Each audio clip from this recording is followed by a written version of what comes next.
থানায় হর হার্ডওয়্যার ফালকনি ছাত্র সবাইনাই ফালকনি computer খবই mobile তাই রাং 3.5 লাখ খগিকলাংখা টিকং বদল পাতিং পাতিকা চোরাইবাড়ি গ্রাম পঞ্চায়েতনি 4 নম্বর ওয়ার্ড তংনাই শামহুল হকনি ফালনগ। আমি চুরাইবাড়ি গ্রাম পঞ্চায়েতের বাসিন্দা। আমার দোকানটা পড়ছে পূর্ব চুরাইবাড়ি খাদিমপাড়া নিয়ার এসটিপাড়া। গতকালকে 28 জানুয়ারি আমরা সন্ধ্যা 6টার সময় দোকান বন্ধ করে গেছি গিয়া। আজকে সকালে 8টার সময় 29 জানুয়ারি একজন ফোন করে কইছে দোকানের শাটার ভাঙা। তখন সঙ্গে সঙ্গে আমরা আইসি এই দেখছি দোকানের শাটারটা ভাঙা, লক ভাঙা।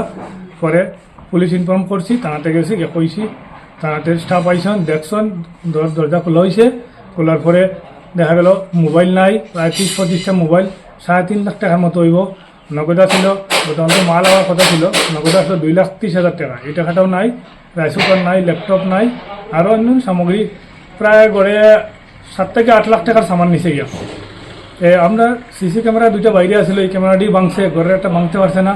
হার্ড ডিস্কটা অন্য রুমে আসলো, তার লাগে আমরা সিসি ক্যামেরা দেখতে পাচ্ছি।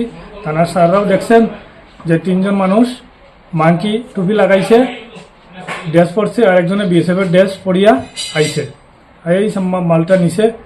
এখন আমি ওটাই আরক্ষা দপ্তরের কাছে চাই যে সুস্থ যাতে সমাধান হয়, যাতে চুরিগুলো চিহ্নিত করে ওনারা তদন্ত করে দেখেন যে খেয়ে বা খারা এরকম আজকে আমার করছে, কালকে অন্য মানুষও করবো। এই বিগত দিন থেকে আরও অনেক চুরি হয়েছে, এটাই আমি চাই।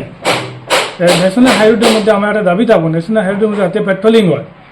পেট্রোলিং যদি থাকতো এরকম হয় না, ওটাই বিনোর মধ্যে আবেদন থাকবো প্রশাসনের কাছে, যাতে একটা পেট্রোলিংয়ের ব্যবস্থা থাকে, যাতে এরকম হয়রানি ভোগান্তি মানুষ যাতে না হয়। আর এটাই অনুরোধ যাতে চোর চিহ্নিত করে দৃষ্টান্তমূলক শাস্তি দেওয়া হয় এবং আইনের আওতায় আনা হয়, এটাই আমার আবেদন।